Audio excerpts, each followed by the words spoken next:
10, 9, 8, 7, 6, 5, 4, 3, 2, 1, 0.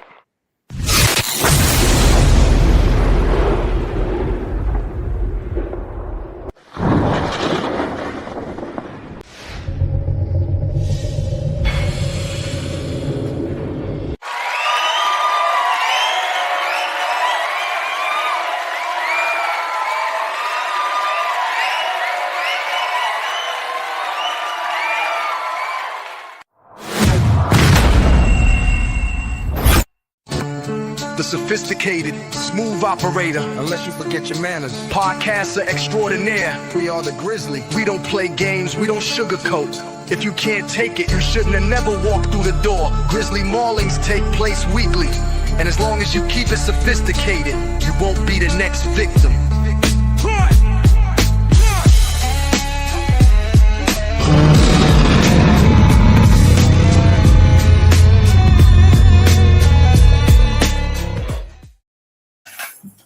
What's going on, everybody? Welcome back to the Teddy Files. I'm your resident sommelier, and I'm also the host of the Sophisticated Grizzly. I'm all over the This is the dearest Teddy. This is not the Teddy Files, everybody. This is Sophisticated Grizzly. On screen, we got my man JB, the mask creator. What's up, everybody? How you feeling, brother? I'm doing good. That's what's up. And we also have the beautiful, the incomparable, the unashifier herself, Miss J. Nicole. What's going on, Jay? Hey. Everybody, she said, "How y'all doing?" Say something back now. Don't be rude. But so y'all already know how we start off over here, man, because we got some breaking news, some big news. I ain't break the damn news, but damn it, the news is still breaking. So I am going to go ahead and play the video, and we're going to go forward.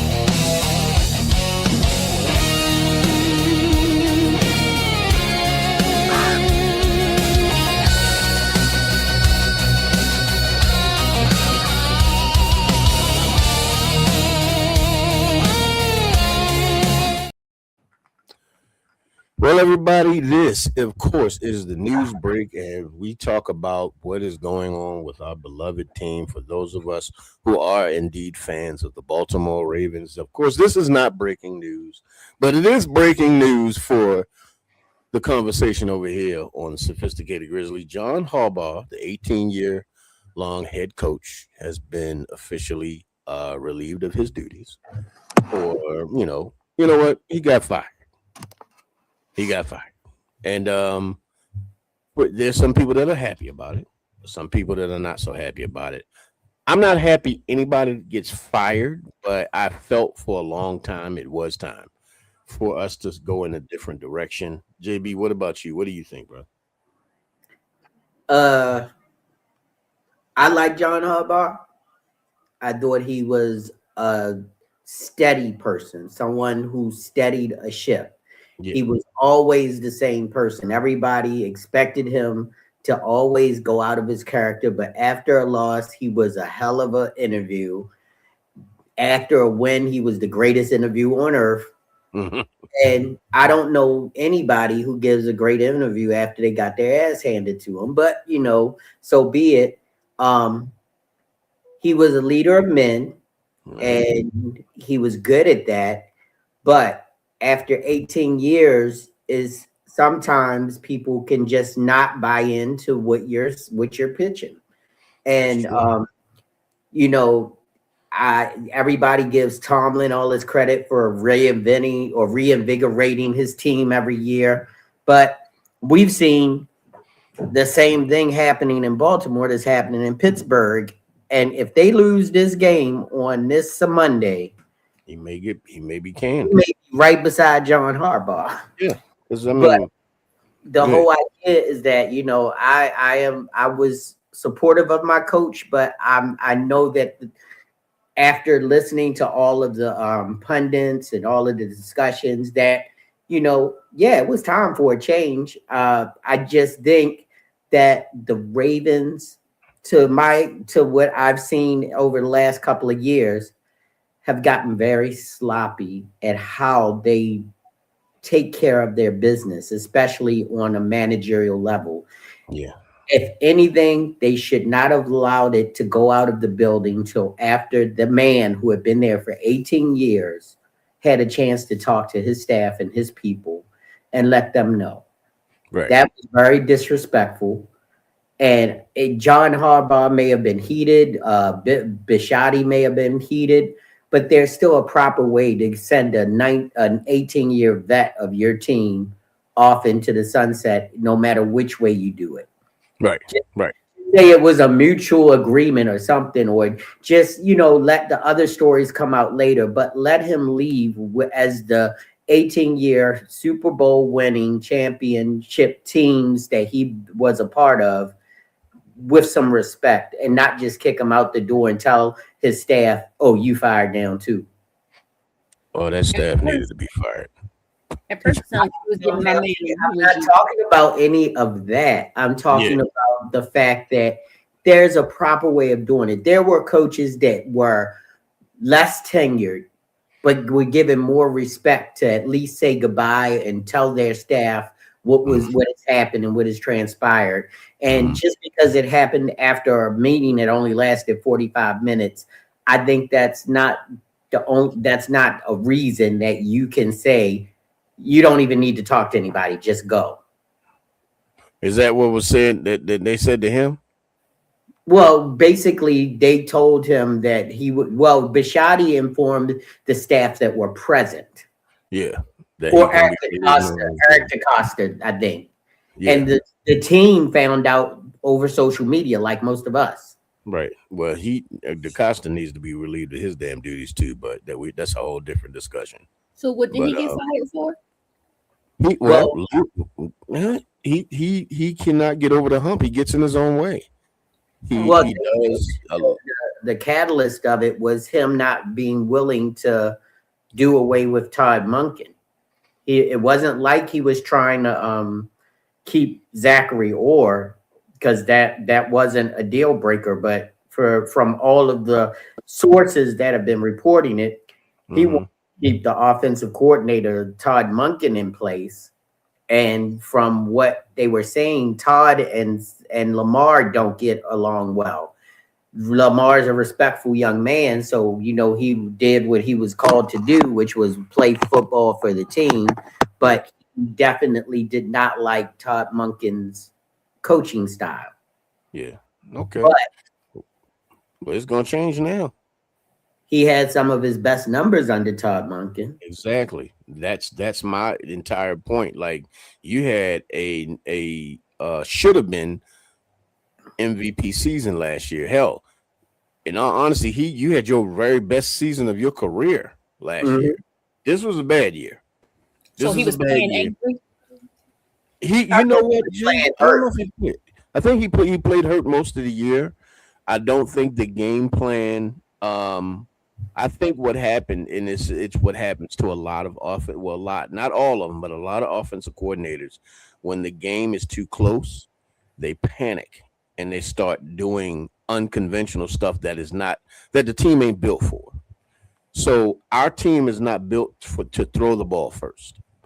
And Todd Monken would get into these moments where in the game he's trying to turn Lamar Jackson into Peyton Manning. That's not Lamar's game. Now, he can throw the ball all over the damn place, but that's not his game. And not to mention, let's just call it what it is.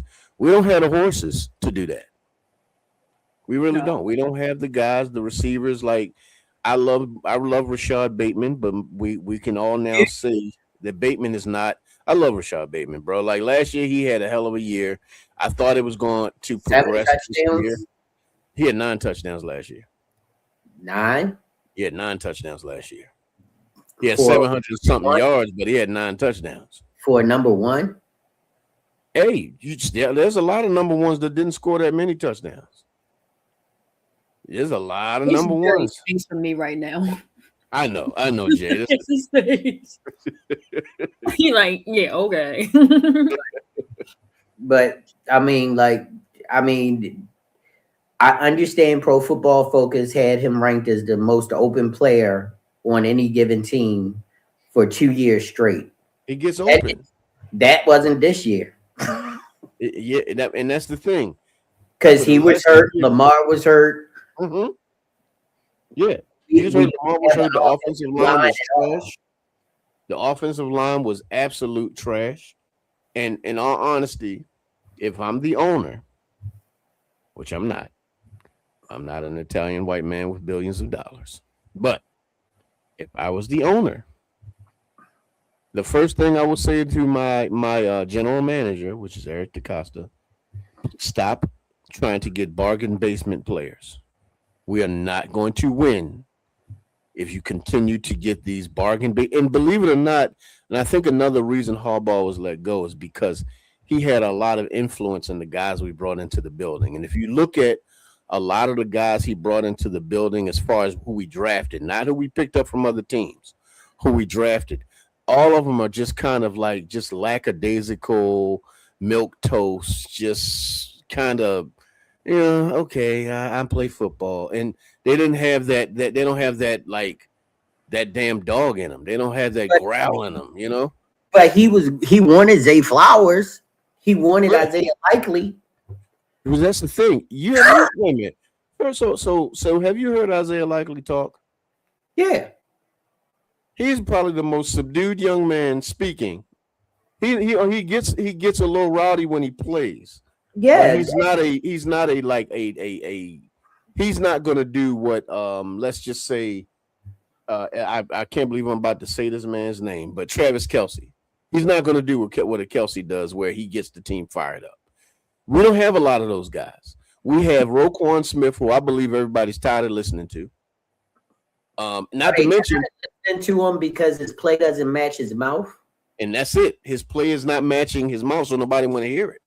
And truth be told, I personally think that next year we will do good with Buchanan and what's the other young man name? Number 32. Can't think of his damn name right now. But I think we do great with those two young linebackers. Even though Roquan Smith is only 28. But he played like he was 38 or 48 this year. It was just weird. You know what I mean? And you know what I forgot to say? Before we even got started, my man, Mr. He said, shout out to Mr. He said, popped in and said, a rookie kicker? Really? We're going to let Lucy hold the football too, I guess. That's what we put the game on. We put the game on a rookie kicker, man. Don't even use that as an excuse. Rookie is not an excuse when you're being paid millions of dollars to do a job, as well as our last rookie kicker kicked us into the Super Bowl. That is true. Justin Tucker. So cannot, and guess what? It was a 46-yard field goal, if I'm correct. Right. That he could kick to get us in the Super Bowl. Yep. And he was cool as ice. Yep, and this one but Loop has been shaky all year. He's never really made it right down. You don't really see him making it right down the middle. It's always a little over here or a little bit over there.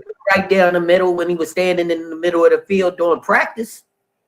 Well, he was missing a lot of them kicks, from what I understand. The reports came in before the end of the Pittsburgh game. He was missing a lot of those kicks. But what I'm thinking, like, bro. Nobody in this league keeps their job missing 44-yard kicks. This is true. Shout out to Ray Lipstick Vibes. What's going on, Miss Lady? How you feeling? So yeah, I've been on a hiatus, everybody. I've been gone for a minute. I've been gone since before Christmas. Yeah. Yep. I haven't had a podcast since before Christmas. So yeah, I am back in these podcast streets. I'm back in these content streets. I'm about to release a Teddy file at some point, either tonight or tomorrow. Stop fucking with your equipment. Yeah, exactly. Goddamn gremlins all up in my shit. But we're also now at a point now where John Harbaugh's gone. His coaching staff is going to be gone. So now we're looking for a brand new coach. But wait a minute. Don't forget the most important part. Me, What? I'm your new coach. Most important part is that there's no one to place blame on now, Lamar. There's Or no Costa. Wait a minute. There's nobody to place blame on EDOC. Yep. Costa, y'all too. If Lamar, if there was dissension with you and Monken, Ed, EDOC, if there was a problem with you and Harbaugh, y'all don't have none of those problems anymore. So are we going to the Super Bowl? We're gonna see. Now, So on y'all now.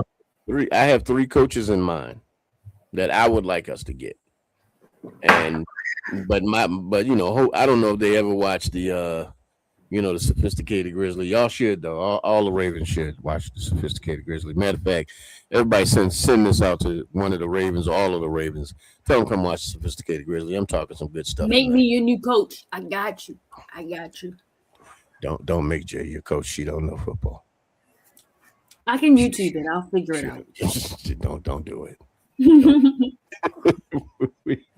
I think my top guy will be Brian Flores. Nope. Why not? He is never going to get a coaching job again as a head coach. He's gonna get a head coach. No, he's not. Okay. You'd be surprised. We didn't think that D'Amico Ryans was going to get a head coaching job, and guess what he's doing? No, but this is the problem. No matter whether it was a whistleblower situation and he did the right thing or not, once you have somebody give out locker room, boardroom, team information, how can you say they won't do it again with you? Don't put them in a position to do it. Stop asking them to do immoral shit. How about just run your company properly? Wait a minute. That's not us. I'm not saying it's right, but guess what? There was a song that used to be on a popular television show. They drove an orange car with a big Confederate flag on it. And you know what the first line of the song was? Just the good old boys.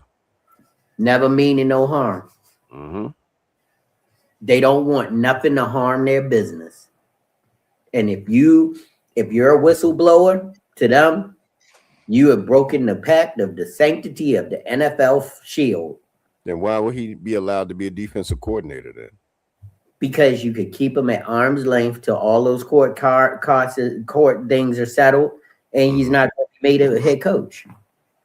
I don't know, bro. We'll see. We shall see. But my next candidate would be Dion. That's reason number one, and then I'll be done after reason number two. I don't want a defensive-minded corner coach when you have Lamar Jackson as your quarterback.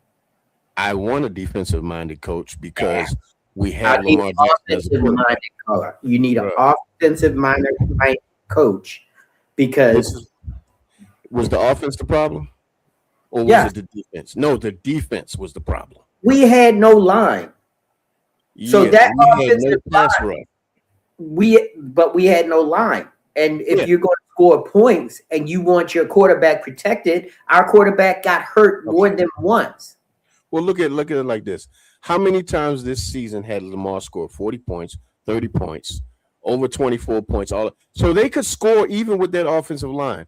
It was the defense giving up 45, 41. But thinking about the 5 games when he wasn't there, that would have shifted us from being below 500 to over 500 because he was playing behind a bad line that got him hurt. Right. I mean, don't get me wrong. I want us to get now. See, the offensive line ain't even the head coach's problem. That is for the general manager to draft. He has to draft the right guys and put them in place. And he don't even the coach, the coordinator or head coach don't even coach the offensive line. That's the offensive line coach. I want to get a good offensive line coach in the building, and I want to do a revamped offensive line. But the reason that I want to defensive coach, but the DC takes care of the DC. I mean, the defensive line. So the head coach don't do defensive line coach. But if you're a defensive-minded coach, you're going to lean towards getting defensive players. Well, I believe Billy didn't do that. Huh? Billick wasn't that. Billick had a whole bunch of exactly. He was an offensive coach with the best defense in the NFL. But that's what he came into, and that's why he came from the most prolific team ever, the great show on turf. And they thought that when they brought him here with Kyle Bowler, we were going to be slinging it all over the field till we got Jamal Lewis. Yeah, and we had what's his name? Trent Dilfer and Bowler. Bowler. We didn't have Bowler in the Super Bowl. Bowler wasn't on the team yet. No, I'm just saying. Yeah. Bowler was supposed to be the quarterback. Yeah. He was supposed to be in the future. Yeah. So they were thinking we were going to be the greatest show on grass. Nah, not what they picked the wrong quarterback. The greatest ass on grass. Exactly. They picked the wrong quarterback. So what he had to, just like what happened to Harbaugh, he had to change the whole philosophy. We are a running team. Well, that's the thing. Harbaugh had no philosophy. He's a special teams coach. So he don't really know defense and he really don't know offense. All he could was delegate. Don't cheat. He don't know how he don't know defense or offense like that. He knows special teams. He does. No, he don't. He could not call an offensive game, bro. I bet you he could. Do you think so? I bet you he could. Because it's no head coach out there that can't tell you all of the schemes that those players are running, all of the routes on the route tree. How you gonna be a head coach? Who got a house phone? I do. Like, what is that noise? I have a house phone. I'm old. It's a landline. That's why I still have a landline because my mother-in-law calls me on that landline religiously. It's the number she knows the easiest. But anyway, if you cannot be a head coach and not be able to direct the offense. You cannot be a head coach and not be able to direct the defense. No, that's not true, brother. Believe it or not, there are many coaches who have been head coaches that cannot coordinate on either side of the ball. Remember, Harbaugh has never been a coordinator on either side of the ball. He's only done special teams. He's never been an offensive coordinator. You think after 18 years he can't do it? You think that he is that dumb that he couldn't figure it out and he couldn't do it? He never had to. Here's the thing: if he could have done it, I've never had to drive a tractor trailer. But guess what? If he could have done it, then why in the hell? If he could have done it, if he had the ability to be offensive, you watching his press conferences when they talked to him about different schemes and he broke it down? First of all, breaking down I could break it down. And I know I can't be a defensive coordinator, but I could break down a defense. We're not talking about breaking it down and understanding. We're talking about calling in the moment, basically playing chess in the moment. He's never had to do that. Don't mean he's never had to do. I don't think he can. Now, I could be wrong. I could possibly be wrong. I personally don't think he can do that. I don't think he has. Let's agree to disagree on that. Okay. This could go on all night because you got good points. I got on good points, and Jay has no point of all what we're talking about, and that's not fair to her. But what I'm saying is that I believe that because I'm gonna pop out and be the coach, and y'all gonna be like, "What's the?" I'm just saying, I'm letting y'all debate, and I'm gonna come next coach of the Ravens is gonna be an instant millionaire. So please get that job. Some money. Tell me a 4-3 defense real quick, Jay. Real quick. Huh? Jay, tell me a 4-3 defense real quick. How's that look? A 4-3 defense? Yes. Let me Google it real quick. No, don't do that. Don't do that. Listen, I'm gonna go to YouTube University. I'm a fast learner. Tell me that 46 defense. Tell me that 46. What that 46 looking like? I gotta Google that one too. It's number 4, number 6. Yeah. YouTube University. Listen, call me. You call her to give her the money, but don't call her to ask you to do coaching. Now I'm trying to do my best. I'm gonna take y'all to the next 8 Super Bowls. No, 8? The next 8 she said 8. She gonna drive to the next 8 one.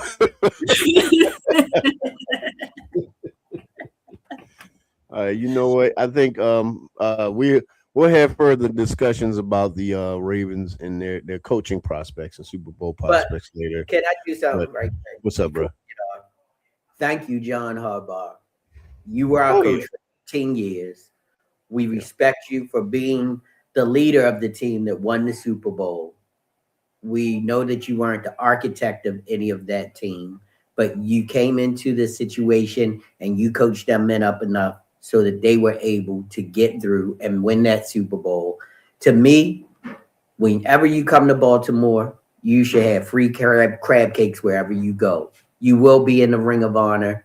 You are an excellent man and an excellent Christian, and we will always love you in this household. And as I used to always say, in my house, you are Well, Get always. me in, coach. I'm ready. well, I'm about to give John Harbaugh. I ain't never liked you. I guess. I did not like how you treated Chris McAllister when you got here. I did Chris not like how McAllister you was a destroyed Arthur. I didn't like how you destroyed Arthur Brown's career. Most people don't know. Go check out Arthur Brown. He messed up that man's career. And I don't like the fact that you and your whole damn family are Trump supporters. So, good riddance. Get on up out of here. On to the next coach. And may the next coach come in and finally get Lamar and the rest of the team to the next place that they need to go to. I will say this: if 18 years, I can honestly say that you did a good job. I'm not going to sit up here and act like you did not do a good job at all. There are certain personal things that you did that I could not stand. A lot of personal stuff that you did that I couldn't stand. And it was my whole reason for wanting you out of the damn building. But like I said, thank you for what you did do. So now, I don't know you, but I'm gonna come in and get all the people they want to play. I got this. Tag me in, coach. I got it. just grab every last one of them, Jay. I'm gonna do y'all good. I'm gonna do y'all good. I'll be surprised. Watch. Yeah. Watch. So, ladies and gentlemen, me and Jay was having a conversation. And Brother JB chimed in on a little bit as well. We want to know, do you let's just say, do you allow what other people feel or think to get in the way of your own blessings? Have you in life, is it more important to you to allow other people and what they think to dictate how you move, or do you march to the beat of your own drum? I know quite a few people that have had that affliction. I myself, at one point in my life, had that affliction where I gave a damn about my next move according to what somebody else had to say. It took a while for me to get to the point to where I am now. But Jay, let's start with you. What do you feel? What do you think? Have you in your life ever allowed what other people feel or think to dictate how you move in life? Absolutely. I used to be a people pleaser. Like I didn't want to make anybody upset. I wanted them to always feel like they were in the right, no matter how wrong I knew they were. Right. No matter how much I was opposed to what was thinking, okay, well, y'all said this is right, so I got strong feelings against it, but I'm gonna do it. It's not until things happened that I had to sit and was like, you know what? I can't live my life for y'all. I gotta live it for me. So excuse the French, but fuck you. Right. I'm gonna do this for me. Say it one It's more not time. about what you like or what you want, then you go do that for you. But that's not what I want to do. That's not who I want to be. So I became very vocal, and then becoming very vocal, which is like people that knew me from like back in the day, they see me now, was like, oh, we thought you were so quiet. That's what you get for thinking. I've always had this. I just kept it to myself. Like because I didn't want to ruffle any feathers and nothing like that. Now it's like, I don't care. Everybody's going to have something to say, whether you like it or not. So I'm gonna just say. Yeah. And sometimes you gotta you have to do, once you get to that point when you understand that, like, my life will not progress according to what you think. Mm-hmm. You'll start to really understand how you need to move. What about you, JB? What have you ever been that way? For a brief period of time, yeah, I was a people pleaser. But the whole idea was that in the music industry, when I was working with certain people, that was basically your disposition. That was your job as a manager of people in the music business. But then I realized that the more you're an asshole in the music business, the further you go. Right. The more that you're a diva, the more that you're an asshole, the difficult person to work with or talk to, they were the ones that were the movers. Right. And I never wanted to be that person, but I ended up having to do things on that level, such as taking people out of a group that they helped form. And knowing that it was for the betterment of the group. And then realizing at one point that for the most part, if these people aren't going to invest in themselves as much as I'm investing in them, and I'm not talking about the financial investments I was making, I'm talking about investing as far as being in the studio on time, being prepared for the studio session with their lyrics done or memorized or whatever we agreed we needed to do for the next session, then why am I putting all this money into their careers and they're not serious? Mm-hmm. Hell of a question.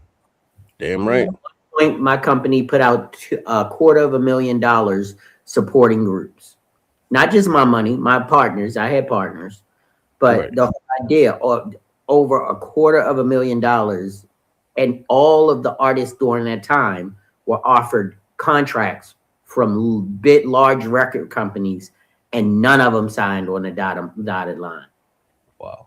Because of family, greed, people talking in their ears, telling them to go solo, all of the things. One group got stranded in California because they were like, well, these guys didn't do anything for us. And the guy that was trying to sign them said, well, we wouldn't be looking at you if it wasn't for them. So they did something. And he would work with them because he said, if they're going to do that to you guys after all you've done to get them this far, he was trying to poach the group from us. Right. And they talked themselves out of it. Because when they told him we didn't do anything for him, whereas they have music on the radio, they open for different name acts, including Lil' Kim. They were out there. So and I said, that bullshit. Yep, talk themselves into having to pay their own plane tickets home. Yeah. So see, that's the thing, man. Like, I don't know, people don't understand. First of all, that's another aspect of it. Like, when people don't appreciate the time that you put into taking the time away from yourself, your family, what you need, your finances, to believe in them, and getting to a point to where it could possibly cripple your household, and then now getting to this point, like in my life, I have supported quite a few people in my life, and it was the wrong decision. It was the wrong people as well. I think as I've gotten to this point and I've gotten to this age, and I realize a lot of it was lessons that I've had to learn, and I'm appreciative of the lesson that I've learned. But I also realized that I had to have a hell of a lot more respect for myself, and understanding that no one is going to put me in a position to win better or faster than me.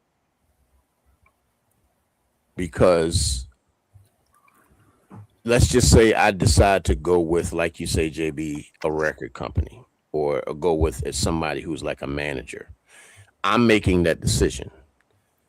If I go to my family, like you said, listening to family, listening to friends, and being greedy and all that other stuff, You talked yourself out of all of the hard. They talk themselves out of, or let somebody else talk them out of the hard work that y'all put in. Mm-hmm. You know, and it's like, let's say that you had, okay, Sean, I have your music. You got your music out there. I'm trying to put it in this movie. If I go talk to 6 people and asking them, should I do it? Why the fuck am I doing that? You asked me. You didn't ask them. Right. I'm a grown ass man, and I'm man enough to understand whether I do want to do it or I don't want to do it. And unfortunately, that's the stuff that I was doing, asking other people as opposed to just answering the question myself. We'll talk about it, Jay. Go ahead. Like when I first started modeling, and as far as the model world go, I got started hella late, super late, because I was always listening to everybody else. Oh, you're not this. You can't do this. You can't do that. And you know, when you have people of a certain meaning to you, you believe them, because it's like, you wouldn't lie to me. You would tell me the truth, right? So I believe you. So maybe I shouldn't. And then one day I was like, fuck it. And just jumped out the gate. Here I am. I ain't no Naomi Campbell or nobody like that, but in the shorter period of time that I've been around, I think Campbell, because I wouldn't have a career if it wasn't for working with you. Yeah, you would. No, not. I wouldn't have the same career, Jay, because you were the first real yes that I ever had, as far as a model who really believed that I was giving them something that would help their careers. I've worked with other people who modeled for me, and like I always say, the young lady who was my first mass creation model, you know, she was the first one who said yes to me to modeling for me, but you were the first model to say yes to model for me. She wasn't a model. To me, from the first day I saw you and met you, you presented me to me as a model. And I had no damn idea what I was doing. I showed up like, you shown everybody. You showed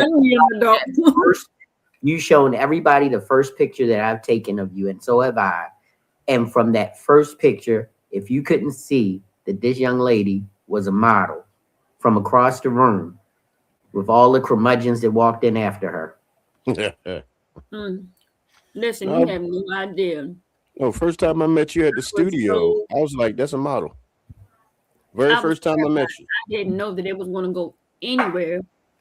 For the mere fact that, yeah, I got teased a whole lot. A whole lot.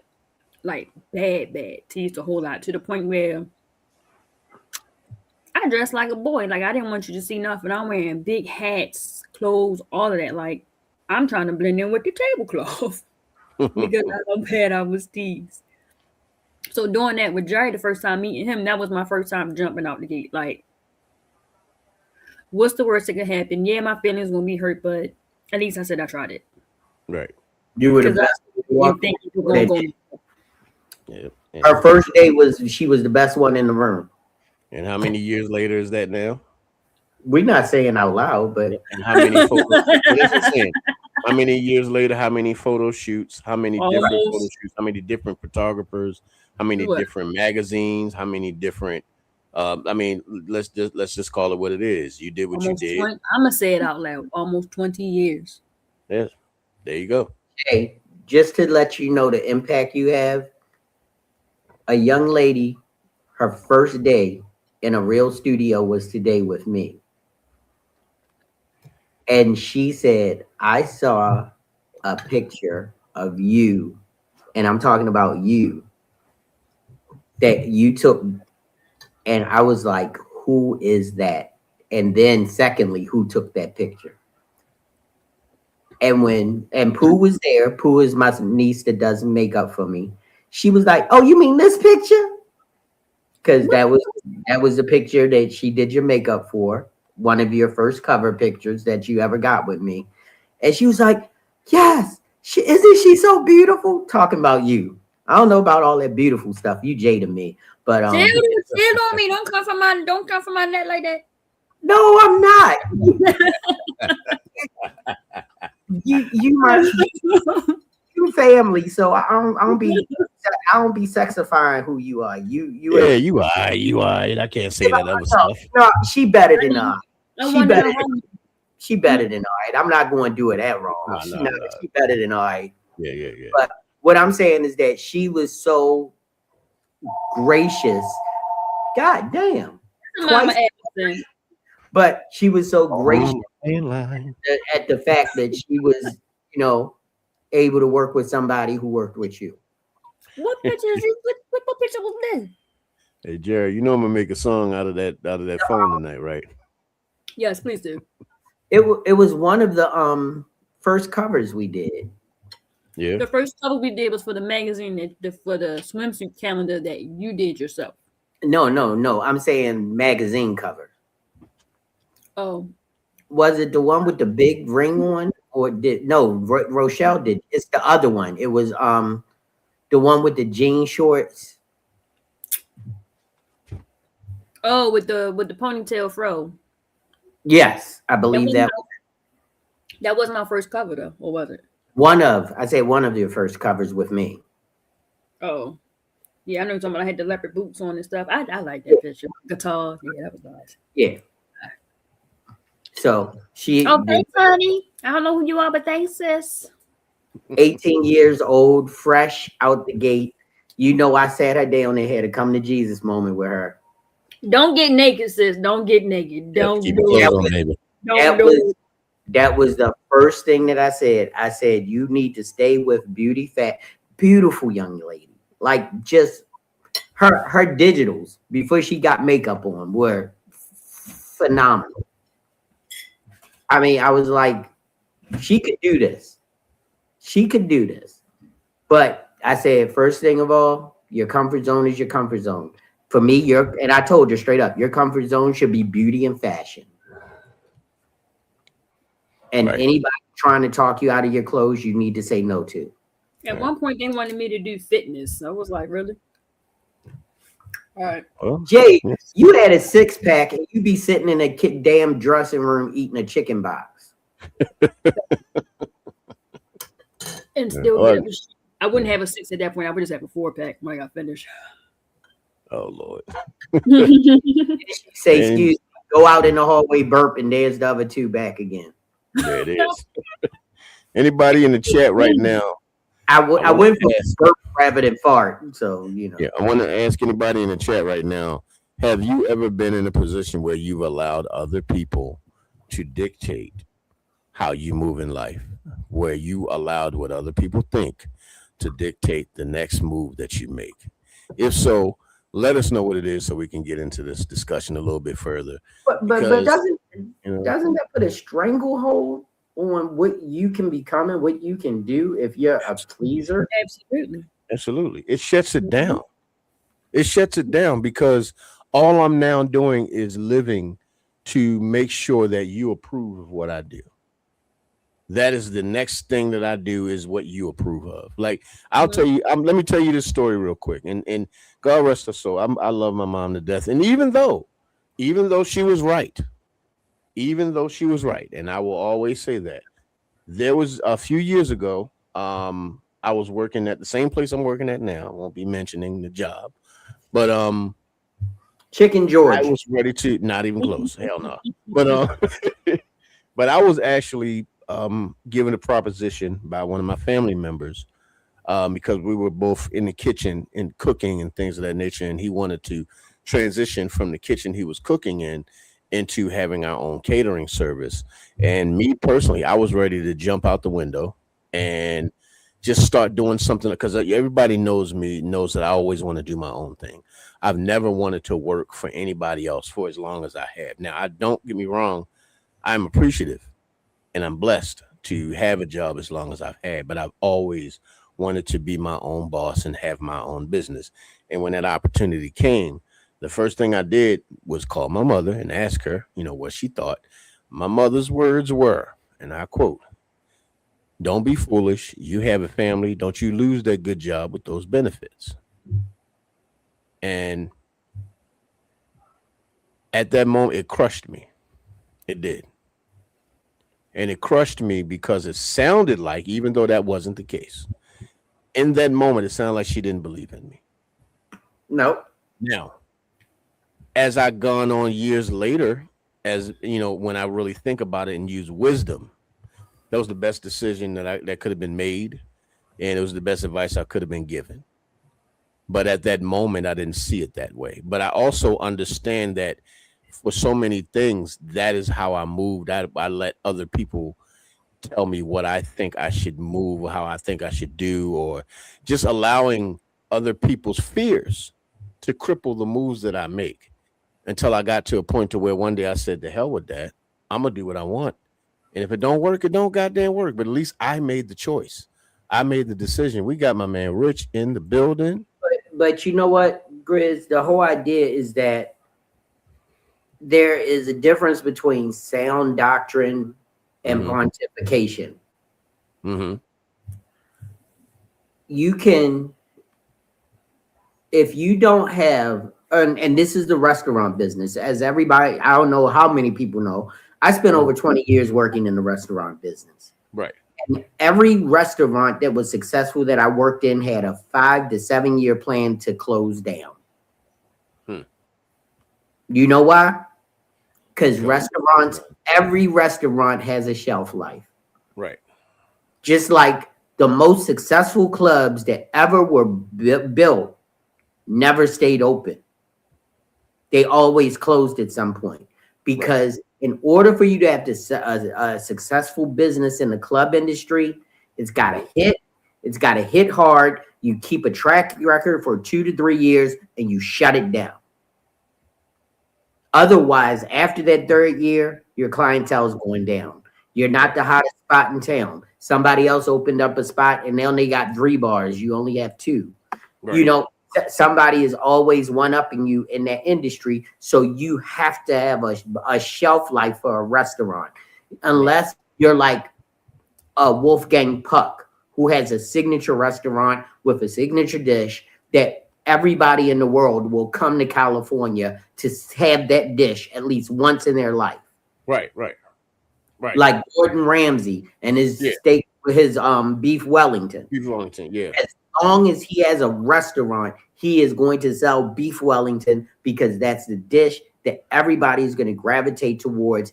Even if he shuts a restaurant down and opens a new restaurant, that beef Wellington will be a staple on that new restaurant. Because they're going according to his name. His name is the industry, not the actual building. Right. And a lot of successful restaurants do not have an eternal shelf life. Yeah.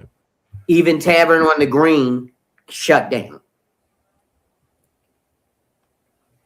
It's just the way that restaurant. So yeah, you could have built a really good business, but if you thought that business was going to last forever, every restaurant that I worked in, one of them was a 4-star restaurant. It ain't there no more. I had, and the other restaurant had 5 locations. None of them there no more. But guess what? The owner has what? Another restaurant that serves something totally different. Right. But guess what? A couple of those staple items are still on her menu. Because she kept it fresh. Because she went from this type of restaurant to this type of restaurant, and she did it in the right time. She at the right point, because that's the key to restaurateurs. You can't expect your restaurant to stay open forever unless it becomes a staple restaurant. Yeah, everybody can't be Waffle House. Yeah, but that's really a restaurant. Is that really a restaurant? I mean, you eat there. You sit there and eat there. Or is that a place to get something to eat when nobody else is open? Hey, if you're sitting down and eating, if they got forks and shit, it's a restaurant. if that's the only criteria you have for a restaurant, I feel sorry for you. Just But anyway, I know. But to go to Rich's question, right. guess what, Rich? If you go to a girl's father and ask for a hand in marriage and he says no, if you love that woman and you've already said that, and you already know in your heart that you are wanting to spend the rest of your life with her, Right. then yes, you do go through with it. You're not marrying her dad, you're marrying her. Yeah. And no matter what he feels like you may become or who you are, it doesn't have any bearing on your relationship because you don't look that way to her. Right. And If she says yes, then that means she sees you differently than her father. right. And understand this. The first time you allow her father to shut down your decision to marry her, she's always going to look at you as less than. Always. The moment you allow another man, regardless of whether it's dad or not, to dictate, now you have to know that you're ready to be a husband, ready to marry this woman, ready to take care of her, all of those things. But the moment you say out your mouth, well, your dad said I couldn't, so maybe we should wait like a year. Yeah, just let her go, because she's not going to ever trust you, or she's not going to respect you either. And another thing, the only reason you go to a woman's father is out of respect. Yeah, but you're not really asking. You're not asking for permission. You're just being respectful. So Yeah. if he doesn't respect the fact that you've been a man and came to him as a man and said, your daughter loves me, I love her, I want to ask for a hand in marriage, his response is knowing that his daughter wants to be with you, more than likely should be yes. Right. And he can even put a caveat on there. I have my reservations, but if my daughter loves you, I have to support her decision. Right. Well, we know it wasn't about you. It's just the. I'm not saying about general you. conversation. I'm saying in general. Conversation. You posed the question. You. So we saying you is in to your question. Right. Knuckle. But yeah, I have in many cases like allowed other people's fears to dictate how I moved in my life. And once I got to the point to where I just said, I'm just going to do what I want. I've told the story many times before how when I wanted to write a book, the discouragement that I was getting was insane. And it was in the vein of looking out for me. Because if you don't know, and I'll have a problem having a bit of vulnerability, I'm dyslexic and I'm not a very good speller. And I decided I wanted to write a book.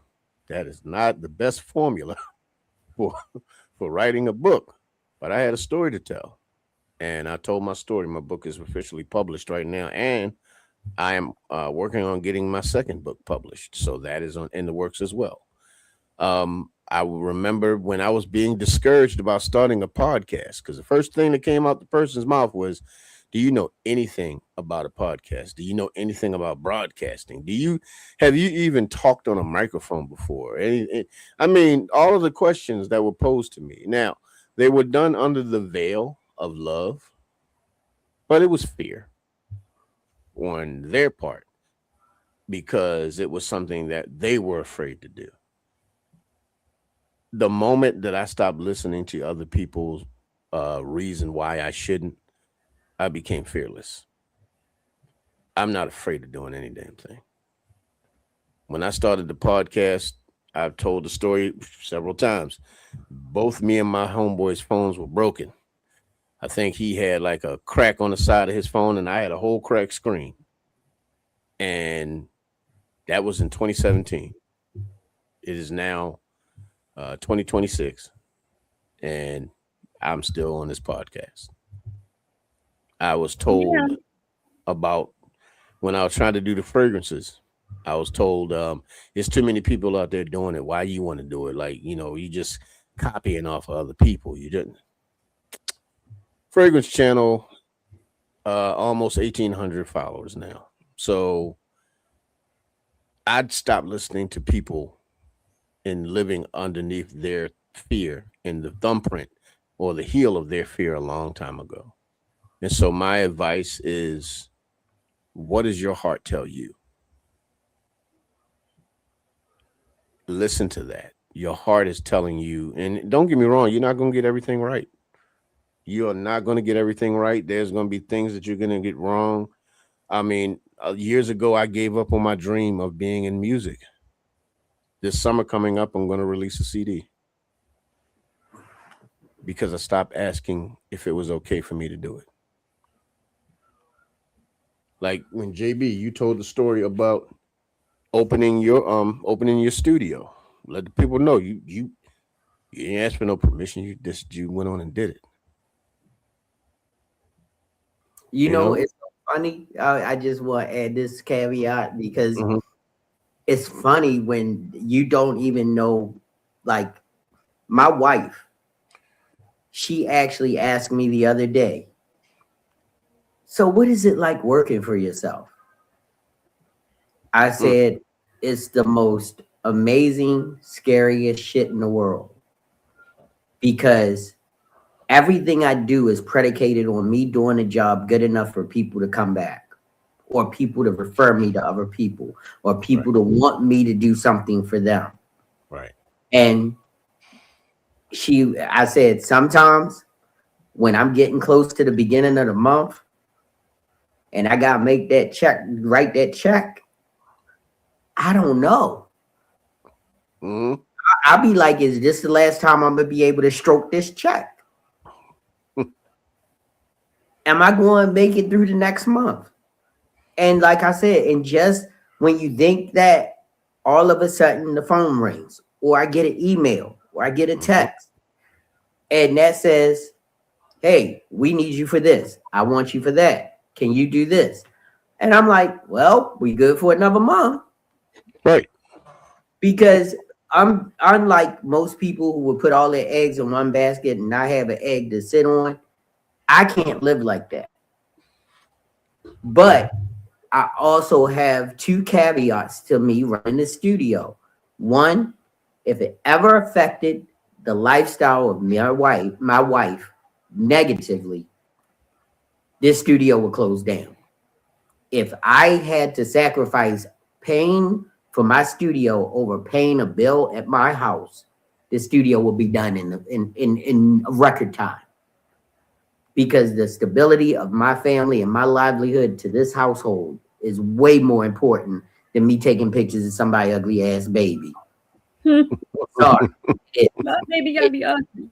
And Sheila knows all she got to do is say, I am not supportive of this anymore. Because when she puts down the pom-poms, that means something wrong. Yeah. So, but for me, it's the most beautiful, scariest part of my life because I don't know how long people are going to enjoy what I do, how I do it, the way I do it.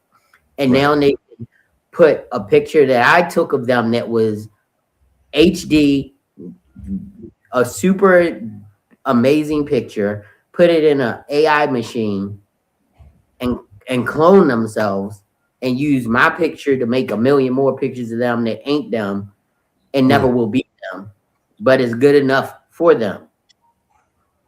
Right. Yeah. And that's scary. But, my son gave me 2 books for Christmas. And I just cracked the spine on the first book. And it's about some of the amazing photographers who have worked in this genre for years, like decades. Right. And it makes me feel better. I'm not afraid to keep doing what I'm doing because I believe art wins out over in computer intelligence. Right. You can create another Mona Lisa, but if you never saw the Mona Lisa, you couldn't create another one. Exactly. So You can take another. Everybody can take pictures of Jay, but they can never take the image that I took of her that got on that cover again.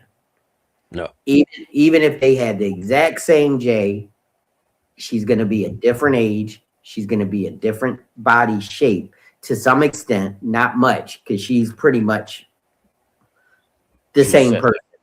Yeah. Well, You know, I mean, there's some, of course, there's some difference in all of us. As we age, things shift, things change. But at that moment in time, I was the only one to capture Jay in that moment. So that makes it art. That makes it different. And if they did it again, it would be an interpolation of my image. It wouldn't be the original idea of the person. It would be, let's recapture Glory and take this picture of you for Vogue magazine. And we're going to do it in the same image that you took with Mass Creations back in the day. It's not, it'll never be the art we created that original time. Right. Because there's only one first time to take that picture. Yep. It's always only going to be that one first time to take that specific picture. And once that is, anything else after that is a carbon copy. You know, so yeah. Or a doppelganger or fake as shit. You know, but you know that's the thing about, you know, pleasing. You can't be worried about pleasing other people without at first being at peace with yourself. Damn right. Damn right. Because if you make other people happy through you being happy, then you're not pleasing anybody. You're living your life.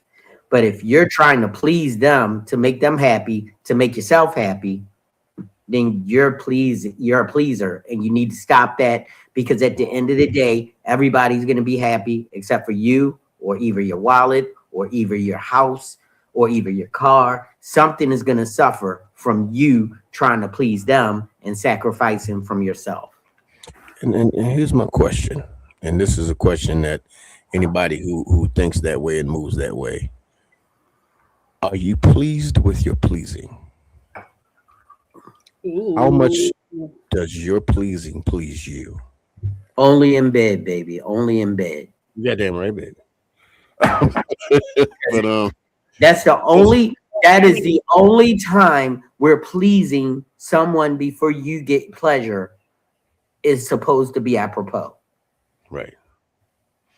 But when it comes to just sacrificing who you are, sacrificing everything that you want or that you need, are you pleased with your pleasing of these people? And if the answer is no, then you may want, you got some work to do. You got some work to do, because when you really think about it, how many of them are putting the same effort into pleasing you? Nobody. You just like everybody else. Fuck them kids. Right. And so when it comes to you, and this is so funny, because I love this young lady to death. And she told me years later, she apologized for saying this. But one of the girls in one of my groups, she was at an event with one of the other managers, and some things didn't go quite right. And they said, well, Jerry's vision for you guys is, and she said, fuck Jerry's vision. Oh, wow. Damn. Okay. And I wasn't even there. And then when he said it to my face, I felt like I was there. But the whole idea is that to a certain extent, she's right, because it's still her life and her career. But guess what? There was the buy-in that what I was doing for them was the right thing for them. And I was doing the right thing for them. It's just that her, because she's a lot younger than me, but in her youthful angst, came out with the most powerful line that changed the course of how I looked and how I worked with artists in any genre at that point. Oh, this not for you? Okay, cool. Yeah. What's your vision for you? No, it's like, what? Yeah, we done. What, we done? Yeah. I can't direct you if you don't want my direction. Right. It can't be your way and you ask me to direct you. Right. I It's can't gotta direct you in your way. Yeah, you know where You you're only know going. your way. Yeah. You know what you want to do. So Yeah. you need somebody who can put you on that path. Yeah. And that's I like only you. Right.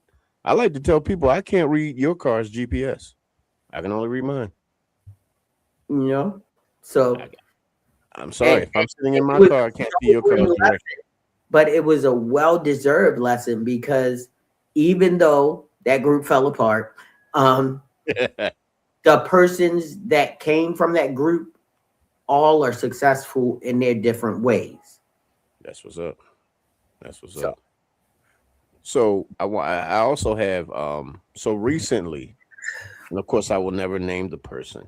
And that's why Jay came up. This was a very profound conversation because I like I said, I've said it, quite a few times. I'm releasing a CD over the summer.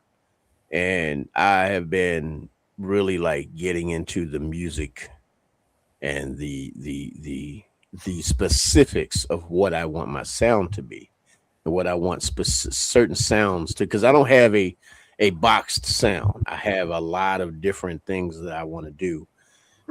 And I let someone, which I probably shouldn't have, but I'm glad I did, let someone hear one of the songs that I wanted to do. And the exact words from this person is nobody's going to want to hear that. And my question was, why not? Because instruments are boring. These are the words that came out of this person. This is not a young person. This is somebody that's close to my age. And I realized at that point, this is full on my project. This is about what I want to do. I allowed, the person to hear it. What's going on, Shauna? How you doing? Welcome. Hey, Shauna. What's going on? How you feeling? And so, JB, I think I let you guys hear it the other day, but I would like to play the opening of the song, and not the whole thing, but just the opening of the song because it's going to be released over the summertime. But and to me, it's not even a tell me what you think type of thing. It's more of a, this is my direction, So let me share this real quick. Let me. All right. Can you guys see it? Yeah. All right. So this is what I let them hear.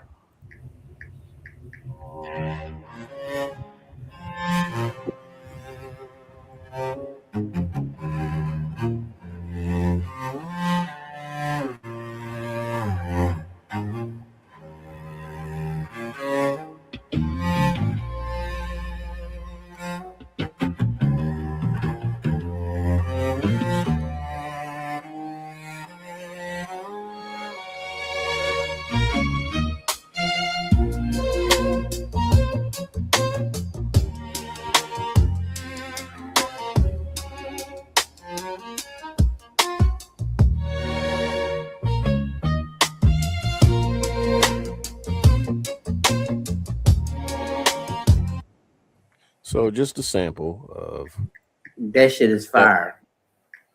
Thank you, brother. When we get the whole one, when we get the whole version. Oh, summertime. Yeah, I gotta wait till the summertime. We gotta wait for the summertime. I'm gonna release the whole CD. But yeah, when I let them hear that, they heard that and was like that. I don't know, and I don't know if anybody gonna want to hear that. Maybe you just don't want to hear it, and that's fine with me. And for the people that don't want to hear it, that's fine too. Everybody don't like everything. But I'm not doing this for everybody. I'm doing this for myself and for the people who happen to enjoy it. And so that's my temperament. That's my attitude. And you know, if nobody but me and JB and Jay and Miss Grizz like it, I'm cool with that too. Because I did something that years ago I told my mom I was going to do, and that is release some of my music. I told her a long time ago because when I quit music, when I walked away from music, it broke her heart because she felt like I had something. I felt like at that time I was you know, trying to raise I just gotten married with my first wife, and with her raising a family, working, I just felt like my focus needed to be in my house. And even when I got married the second time, same thing. So I kind of just wrote music off. I never, believe it or not, never stopped writing music. I just didn't think about performing it or even giving it to anybody. Just writing stuff. So a lot of the stuff that you guys will hear on this CD is stuff that I had written years ago. You know, what's it? My feeling. What did she say, JB? Oh, hold on for 1 second. I'm not on your screen. I was Okay. looking at something else. My feeling was that it was awesome, but also I've heard songs like that that start with a good beat entrance and it builds the suspense for you to want to hear more greatness and continue listening. That's what I'm talking about. Thank you, Sean. I appreciate it. I appreciate it. And believe it or not, that's kind of what I was going for. I wanted to really kind of I want people to appreciate instruments again because it's like so many people forgot that they existed. So many people forgot that actual drums and cellos and harmonicas and violins and fiddles and you know, standing bass and all, it's like people forgot that. You know what I mean? What you got there, brother? Can you share that? Oh yeah. We You got yeah, it's up now. did it Can you hear play? it? Yeah, Oh, it's up, hold but on. oh.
Eric, that was it.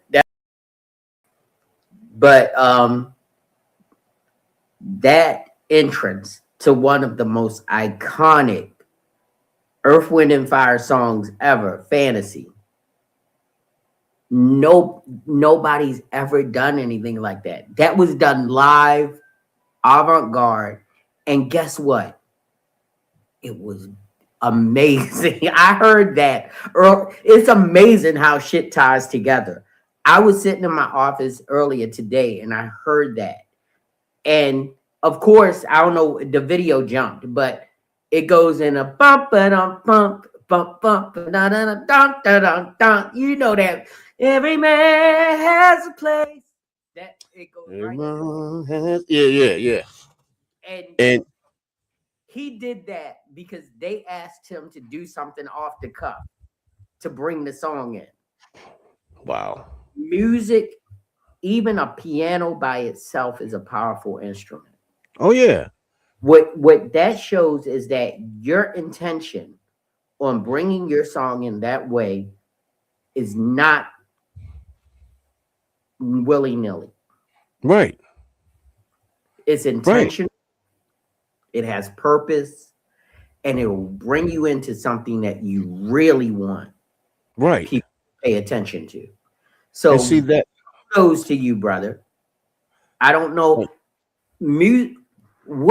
what song are they listening to that don't have no instruments in it? And that's the thing. It's like it was an amazing whistling for 12 minutes. What are they doing? It's amazing that the statement was even made, because it was like when they said it to me, because I had, I kind of went into the fact that, all of the songs that are coming out on the CD, they have a lot of unconventional, well, not even unconventional. They have a lot of instruments that are not used on a regular in today's music. Number one, because I'm not writing today's music, I'm writing my music. And I'm not putting music together for today's music. I'm putting music together for my music. And I had I told her, it was a female. I told her, I said, I have a harp. I have a harp in one of my videos. She was like, well, who the hell listens to a harp? I said, there's a young lady right now on Instagram that plays the harp so masterfully. I'm sorry, I saw her legs. The legs. But she plays the harp in Virginia, and there was a girl on the dockside playing the harp, playing Christmas carols on the harp. But I stood there and was just so mesmerized, like that is beautiful. Right. Like I have a song called "I'm So Into You" that opens up with a harp. And she said, well, is it like a love song? I said, well, yeah, it's a love song. She said, well, who's gonna want to like? I said, that's the thing. You're not like what you're hearing. What I believe you're hearing is basically like Beethoven, Bach. You think that it's classical music. Instruments are not just used for one specific thing. She don't know music. And I played it for her. And that song she got, because I had to explain, and that's the thing that bothered me, because I had to explain instruments to you instead of you just. I said an instrument should never be explained; it should always just be felt. It should just be experienced, like it's an instrument, And when I told her about the song, and like I said, I played it for her, and she actually she liked it, but she asked me, well, can you replay the other one? I said, no, already shitted on my, I'm not replaying that for you, but it was one of those things where it was just like, you know what? This is definitely a project of love from me. It's a love letter from my heart to myself. It is a declaration of love to my mom. It is an appreciation to people like JB, who believed in me in the beginning, from before I even thought about a production studio. JB Studio was the very first studio I was ever in that was professional. I had been in some other studios that had like a Casio and a beat machine, but JB's was the very first professional studio that I had ever walked in. Still, I got something for y'all. That quick. Oh, you got it? Yeah. It's this one song by Victoria Monet, and it's giving Dick Van Dyke, it's giving Frank Sinatra, because she has the horns in it. The song is fucking hilarious when you listen to the lyrics. But just the instruments that she chose to use, it made you feel like you were back in that era. And I love that music. Let me what JB sent I see who it is. I see who it is. You ready? Oh, I've seen her before. And that's what I was talking about. Okay, Scrubs.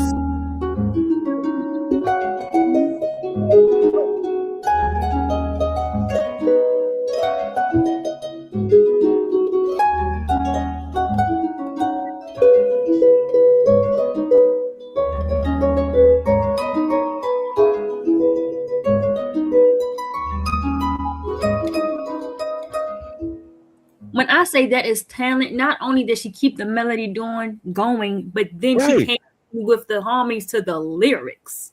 Man, come on now. Look. If So you wait a don't minute. like harp music and beautiful music in general, sit your rabbit ass down somewhere and go listen to a harmonica and somebody playing handbone. I want to harp You know in what? my way. Matter of fact, let me do this. Let me do this, y'all. Tell me now, like I said, I'm doing it for the love of it. But yeah, I care about, I care about what my folks think.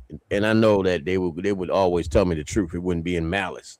But I'm gonna release the song anyway. But y'all tell me what y'all think about it. So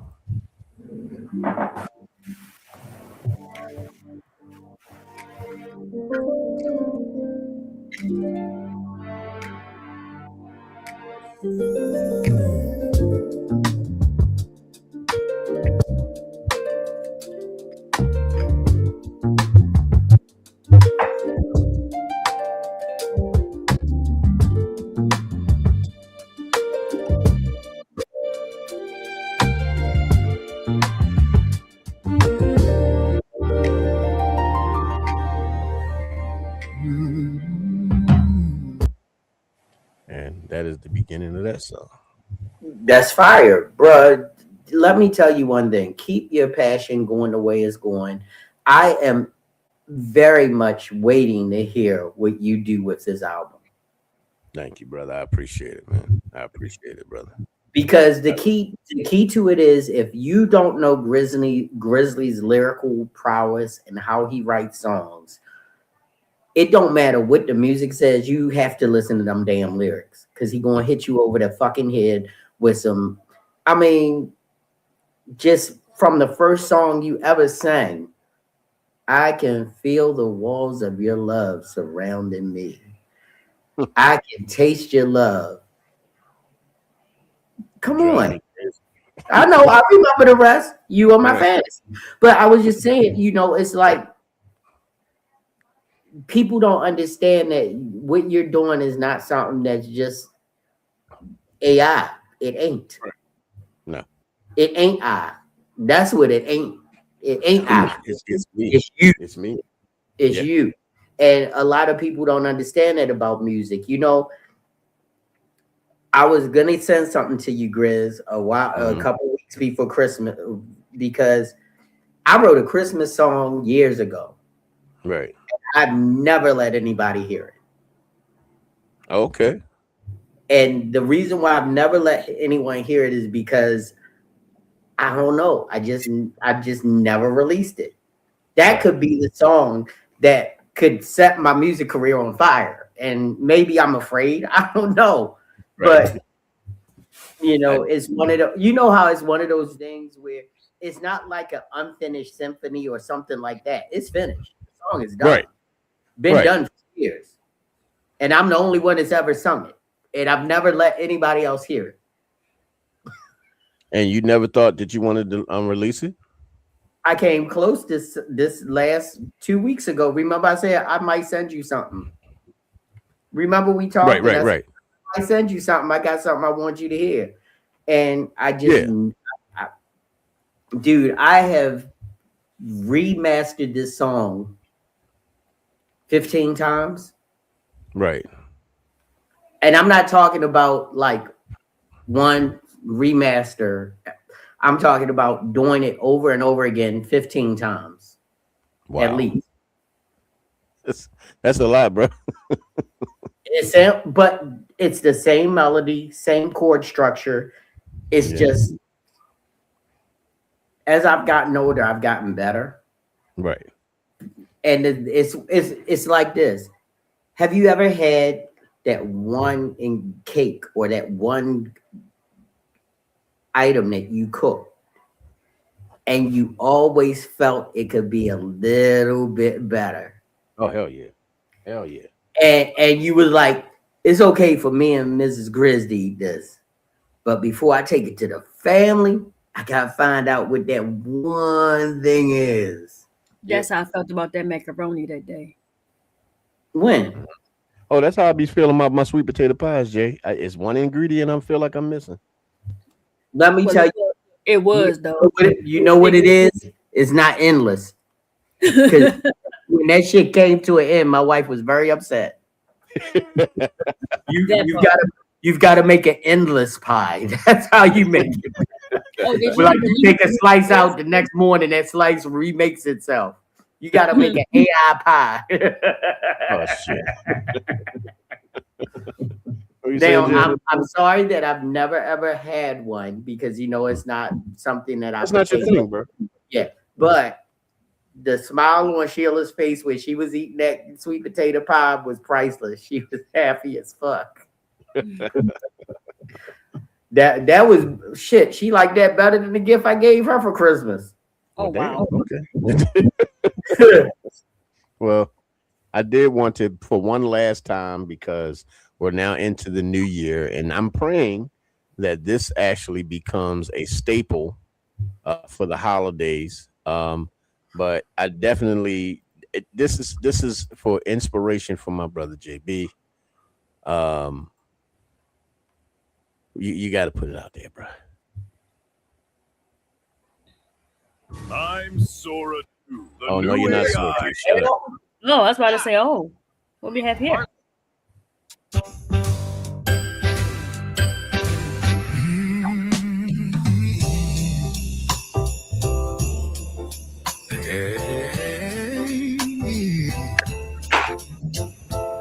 Snow's Rick. falling slow through the city lights. Fireplace glowing, your hand in mine. What happened?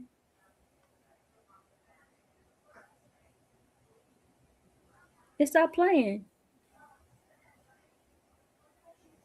Hello? You're the story I want to, cause I'm in love for Christmas. More than mistletoe and wishes. You're my peace, my sweetest joy. What you say, Jay? It had stopped playing on my end. I couldn't hear nothing. Oh, you couldn't hear nothing? Nope. Man, can you Like a come on child down? wrapping toys. I'm in love for Christmas. Every light shines just for us. Baby, you're my heart's reason. I'm in love for Christmas this season.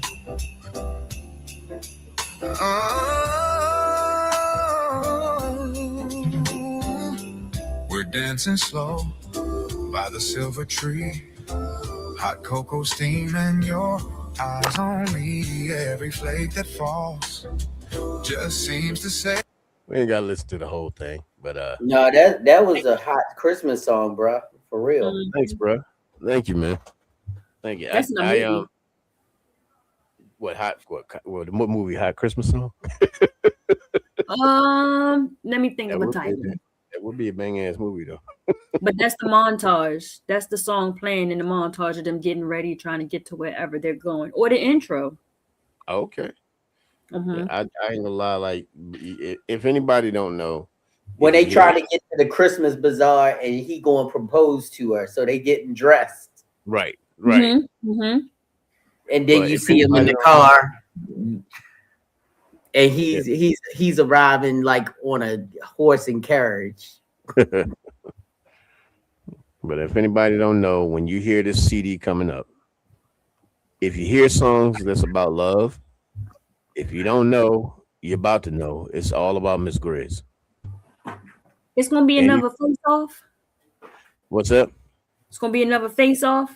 3-time Yeah, champion. we're gonna do another one. We're gonna do another one. We got matter of fact, remember when we do this next one, it's for all songs from the 1930s.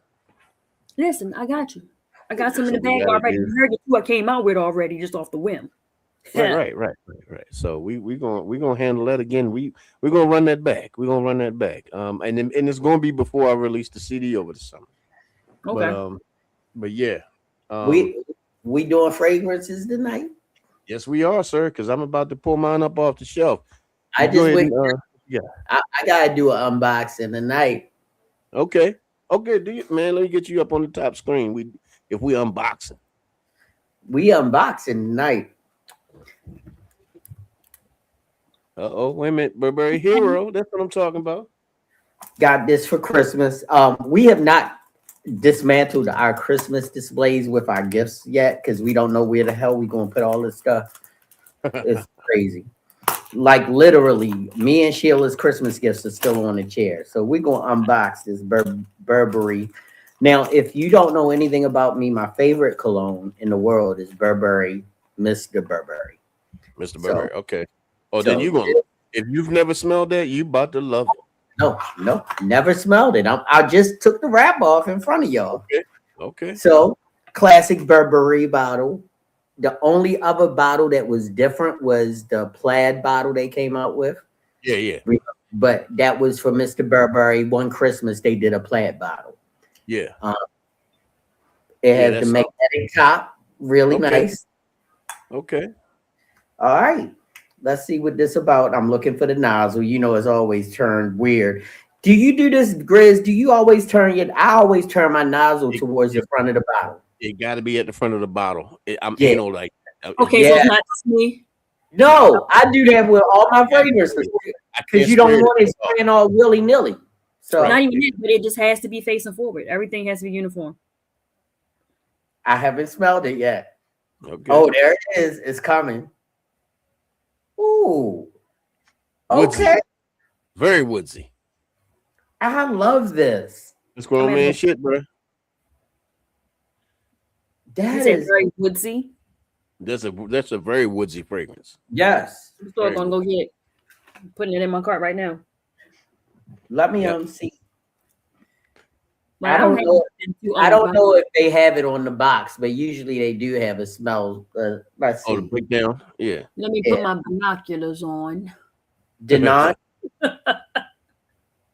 Lemonade. Oh, this is actually a French bottle. Oh, yeah. Citronello, Eugenol, Citral, Geranillo. My man over there making sense, trying to make it sound like he's speaking French. So is it the parfum? The only thing in English is oak moss. Is it the parfum?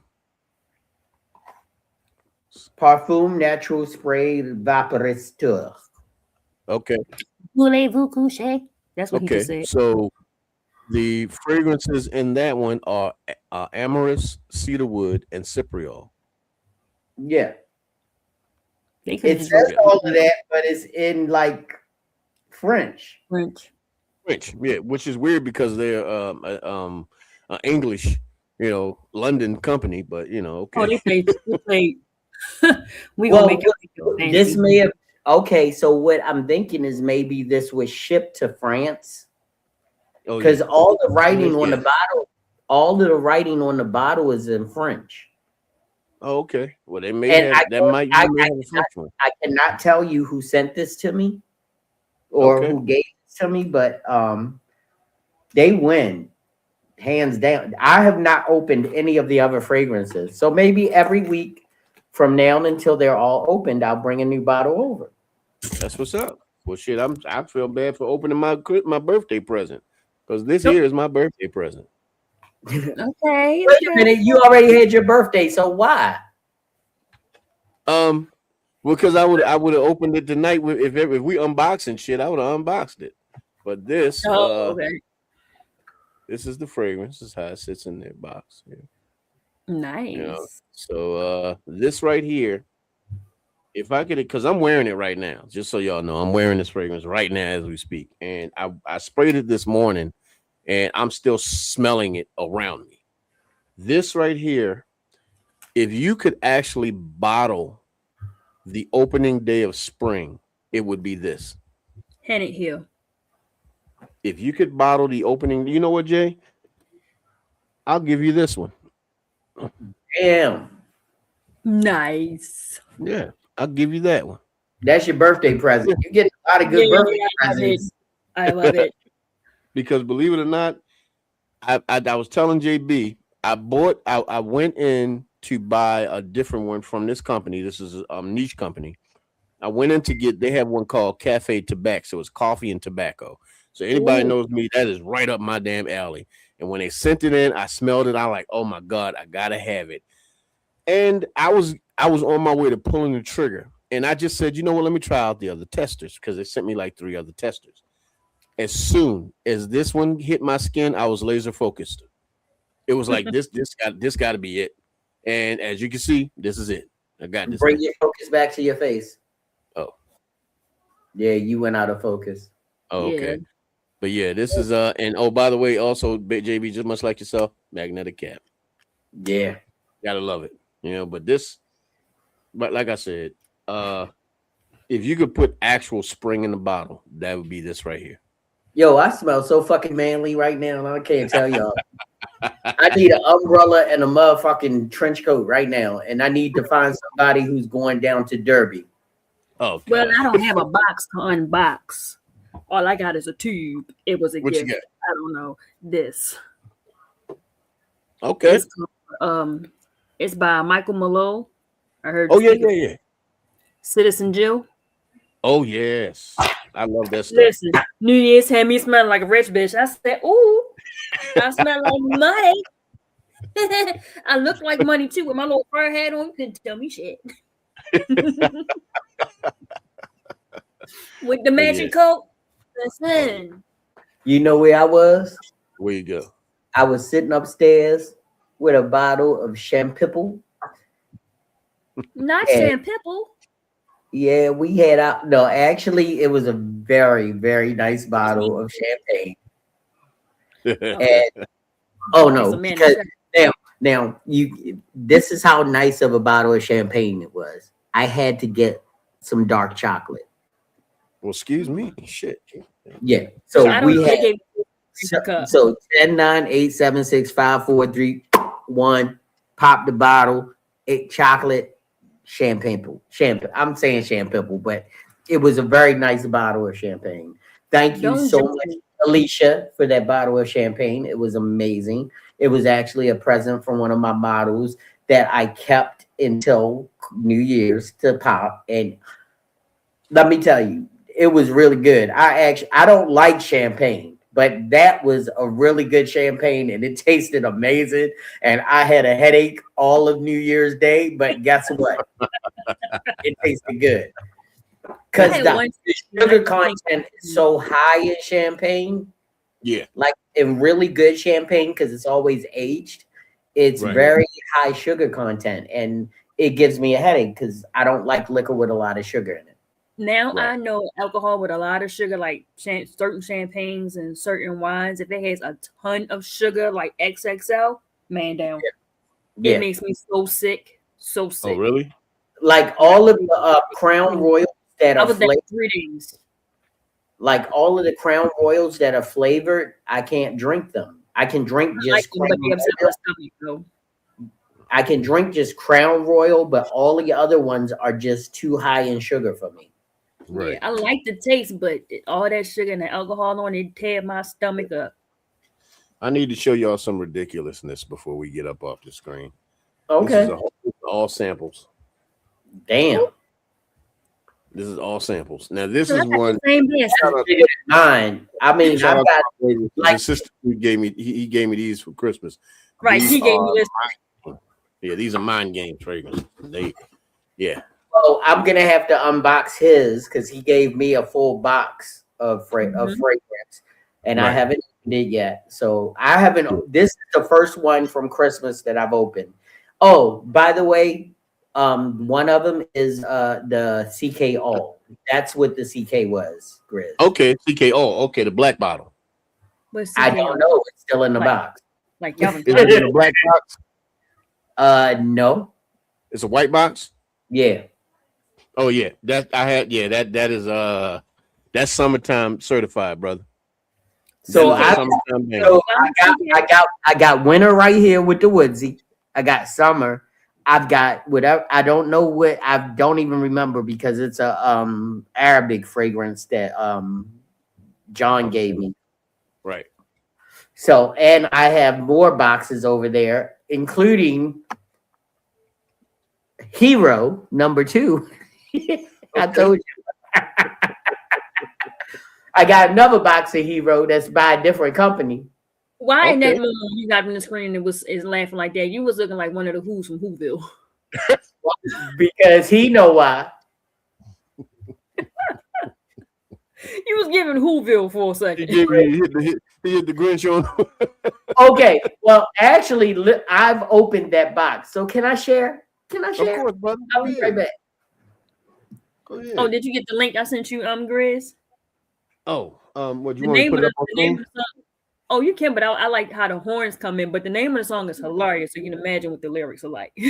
Now, I probably can't play it All up there. right. They probably shut us down, but I'll listen to it. All right. So I've opened this, and when I turn it to the camera, please don't judge. Okay. I love every gift that I get. My camera's I playing with love me every tonight. gift that I get. Oh, vintage hero noir. But open it up, because I'm telling you, it may actually surprise you. I need you to fix your raggedy bastard. Oh, I've already opened it because I had to check the box out. Y'all ready? Yeah. Okay. I like that. But they really went up. Hold on. Wait a minute. No, they. No, they went hard in the paint. Copyright infringement, damn it. That is copyright infringement. And they leave that Damn near writing on the Versace. front, so it's different. They're damn near Versace. They damn near all the way into the Versace's. Hold on, wait a minute. I can't pick this up without spraying it, without smelling it. If I pick it up, I gotta smell it. Damn, it's dangerous. Not dangerous. Not dangerous. Not dangerous. It's that other shit. It's okay. Alcohol. Oh. Alcohol. It has no notes. Mm. I think I smell lemon. Or is it that other fragrance you still smelling? No, I'm in a totally different area of my. Before we get up off here, I gotta show y'all something too. So the other day, shout out to Mrs. Grizz. She bought me a whole bunch of gift cards to all the places that I buy fragrances from. Okay. So I decided the other day to go to TJ Maxx. Uh-huh. You know, sometimes they have some good stuff in TJ's. Not often, but they do every once in a while. So I get into TJ's and I'm looking into, because you know they cage up every damn thing now. So I'm looking in the cage. The cage ain't got stuff, and I said, you know what? Let me go check the loose booty fragrances, because they always have a shelf full of loose booty fragrances without a box. Yeah, out of the box. So I walked over there, and you found a Versace. I found this. Something, yeah. Saint Hilaire. Really? Private Black? They're discontinued. Do you know how much this goes for on eBay? About $140. Do you know how much I got this for? $25. $16.99. Damn it! I want to say $14.95. So we're close. Shit. So they only had 2 of them on the shelf. I bought both of them. Both of them. Oh, right. I still have all this stuff in the box too. You went through all of them? No. No, I have not. Oh, Jay, did you see the bag, the magnificent bag of fragrance? Right. I was just like, damn, I wish I was in studio, because I'd have definitely came home with something. Now next me, I just got to pull up the dry house. Wait a minute. No, these are actually going back to the studio. I wanted to give it a fragrance review by opening each one, checking them out, and then I'm gonna take the whole box, except for the box on top, because that just said you can't leave the house. Yeah, that is just sheer chicanery that you gave me. I got a haul coming for you too. Multiplexual talent that you gave me on that top box. That top box. The name of it is Toxic Desire. My God. So why would I even let that leave the house? Damn right. You better not let Rich get it. Did Rich smell it? Yeah, he did. Oh, I checked the box 3 times to make sure it was still in there. Because he quick with the inner pockets, man. Yeah, real quick with the inner pockets. that was sad. He pilfered 3 bottles from me. Right. I'm sitting there while I was on air. I had to go back and watch the video to make sure he didn't take more than 3. Yeah, because he was pocketing them shits. I was just looking at him like, nigga, you think nobody see you? I didn't. But you know what, Grizz? I do have something for you. And Okay. I don't have it here in the house. It's actually, I'm going to keep it in the car until I see you. Okay. I told you that my sister gets these amazing body soaps for men, Right. all natural, Okay. and they smell amazing.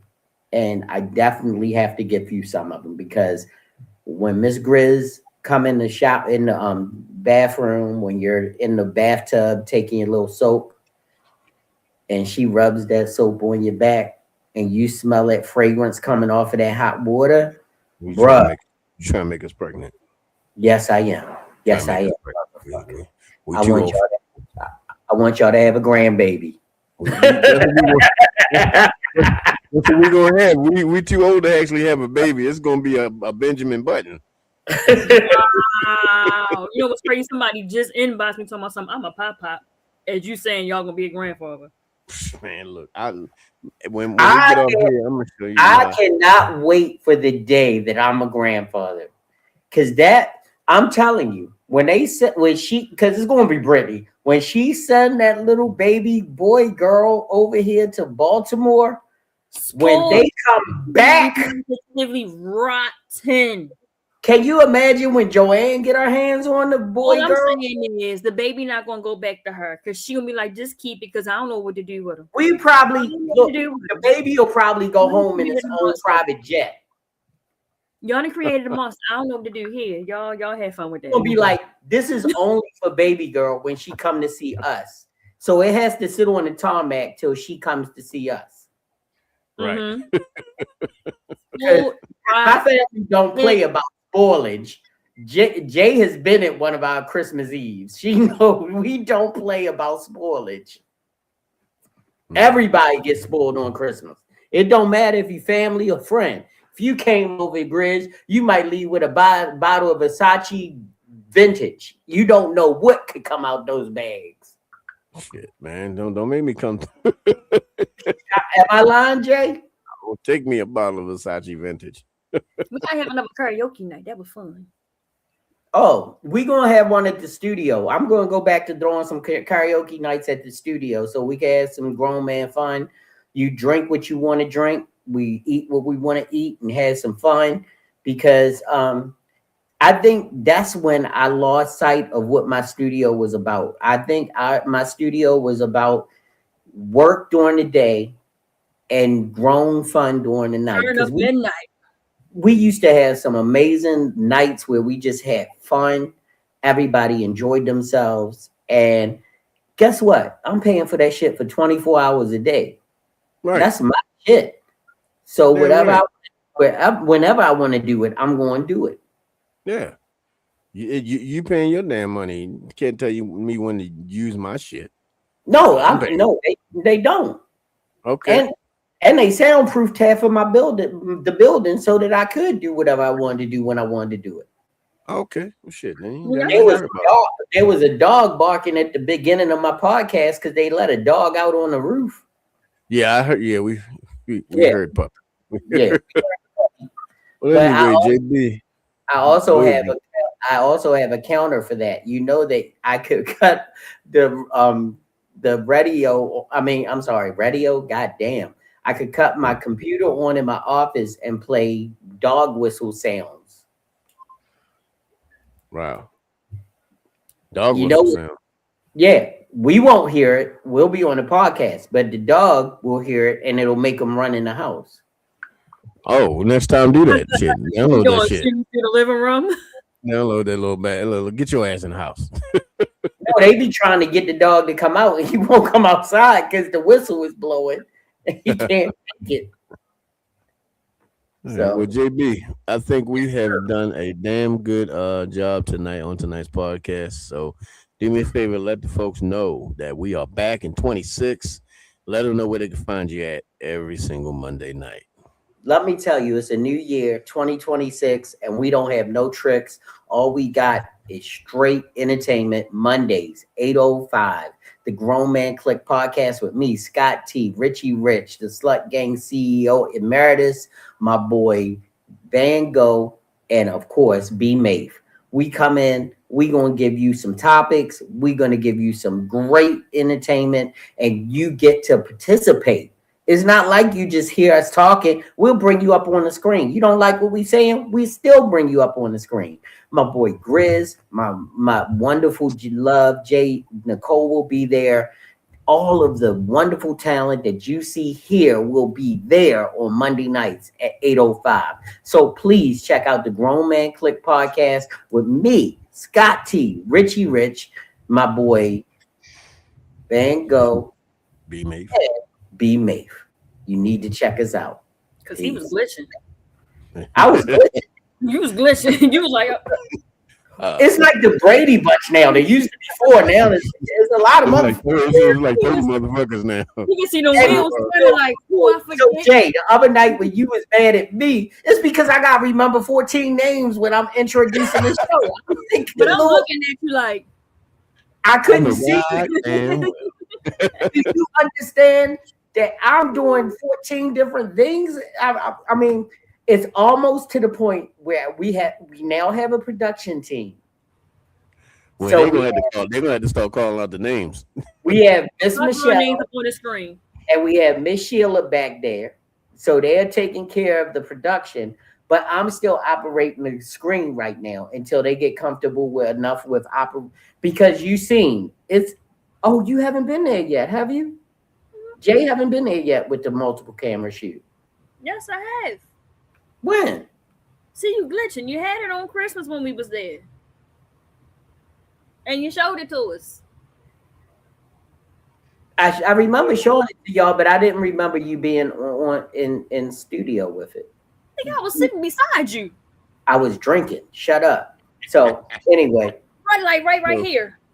No, but that wasn't the full. Tell them, Grizz, we upgraded since he was there. It looks different from the last time. Yeah, But it's Miss great. J. Nicole, I need you to do me a favor. These niggas is ashy. Please help them get classy. Yes. JAmore.com. Come see me for your butters, your scrubs, your shower gels, and your candles. I have all of those things. Come. Valentine's Day is coming up. If you didn't see the ad, go to the page, go look for it. Listen, come get nice and silky smooth. You can be smooth all year round, all natural. You don't have to worry about any chemicals, anything irritating your skin or anything like that. Not unless you got allergies towards certain particular oils. You purchase and you'll find what's in them. Yes, come see me. JAmore.com or j.amore on Instagram for all your luxurious body butter needs. Come see me. Your new commercial was fire. Yeah. Jay, I was a little worried though. Thank you. I was actually a little worried. I thought you was channeling Tupac just now. Like, come get your body butters. Body butter. Wait a minute. The closest thing to getting. What? The ash of your ash here. Anyway, everybody, once again. Oh, Mary, won't you come grease me? Everybody, yeah, don't ever. You know what? I'm gonna turn that into an ad. Come Yeah, Mary, won't you come grease me? right. Hey, your boy, again, no greasy.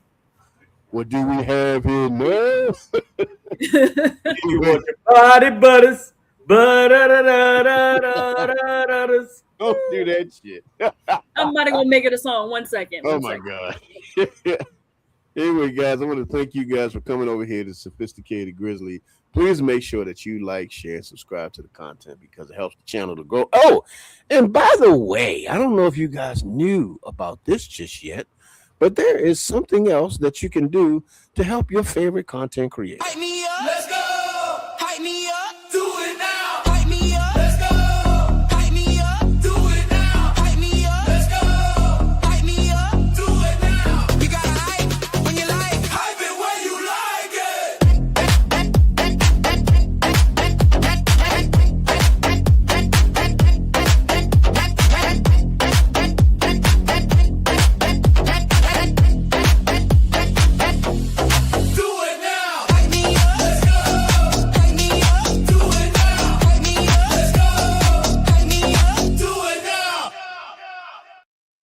Somebody start pop locking over here.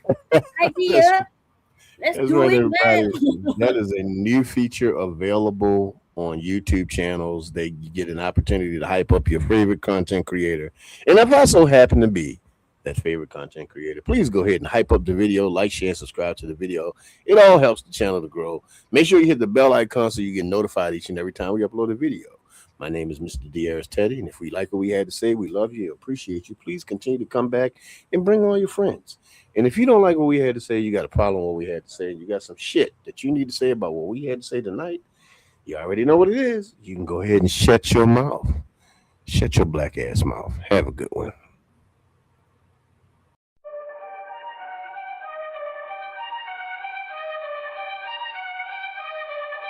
Sophisticated grizzly, mostly passion, caution, dedication, caution, fragrance,